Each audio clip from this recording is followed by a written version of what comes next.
It's our take that consciousness and competence emerge together. My sense of the field is this. We've done a really good job of going out and finding extraordinary leaders. And when we find them, we ask the question, what do they do that makes them so extraordinary?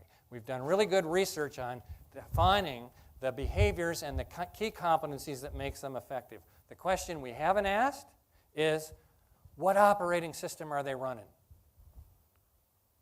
What level of consciousness are they operating at that allows them to be that effective and capable?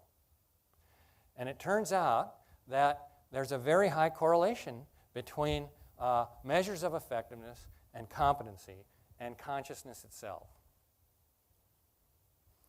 And so if we go back to the main argument here, we're in a world of escalating complexity. How do we evolve more rapidly the effectiveness of our leadership, the complexity of mind to match the complexity of the reality we're in?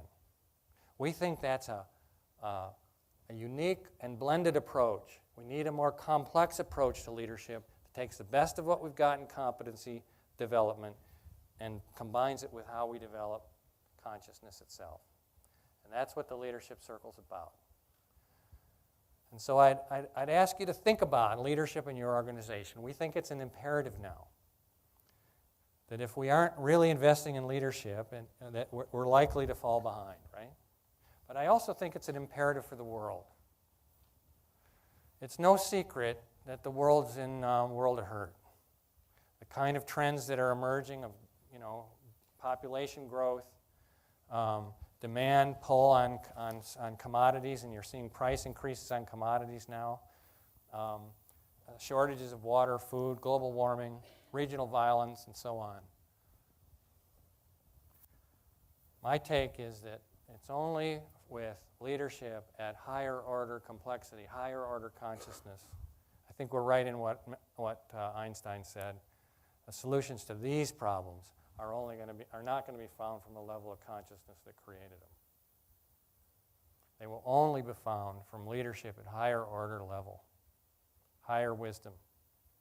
And so as you think about investing in leadership in your organization, do that because it's a strategic and competitive advantage for your organization, but also do that because we need leaders of higher wisdom for the situation we're in on a global basis. And so I want to just wrap with our mission statement that you saw at the beginning.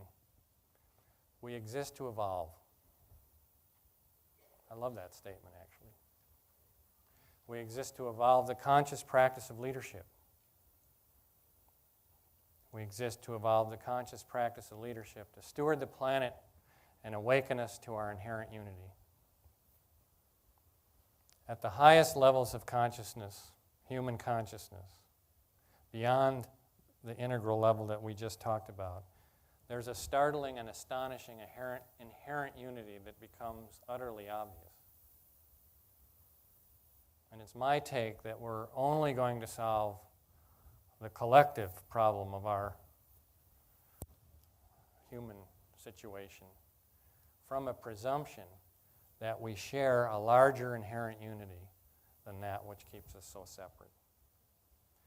And so that's really what I'm jazzed about, is how can we evolve a higher order consciousness of leadership, both to be more effective in our organizational life, but also because our planet's desperate for it, frankly. Thank you. It's been a delight.